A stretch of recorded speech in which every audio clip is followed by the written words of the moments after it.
Situation create হয়ে গেছে, মানে এই দেশের মধ্যে বাংলাদেশের সবাই ধর্মপ্রেমিক, এক একজন এটাকে এক এক ভাবে মোটিভেট করার চেষ্টা করতেছে। এখন কথা আসতে পারে, তো এটা তো আমাদের ওলামায়ে কেরাম সমাধান করবে। হ্যাঁ, এটা তো অবশ্যই ওলামায়ে কেরামেরই কাজ, সমাধান তো করবে।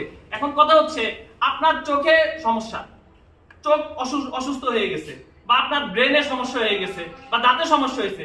এখন আমি বলতেছি ভাই সবাই তো ডাক্তার, যাও এমবিবিএস ডাক্তারের কাছে যাও। বিষয়টা এমন না। আমি যেহেতু স্পেসিফিক আমার চোখের সমস্যা, দাঁতের সমস্যা, তো স্পেসিফিক চক্ষু স্পেশালিস্ট বা দাঁত স্পেশালিস্টের কাছে যাব।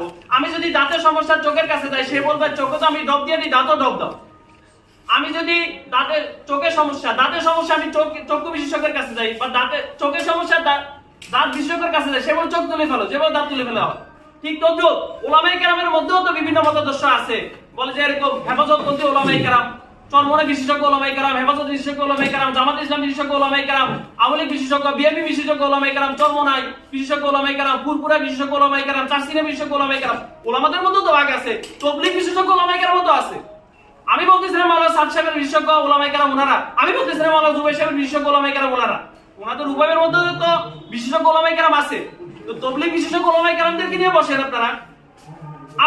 আমি করব আওয়ামী লীগ, আর সমস্যা দেখা দিয়েছে বিএনপি। তো আমি বলতেছি এখন বিএনপি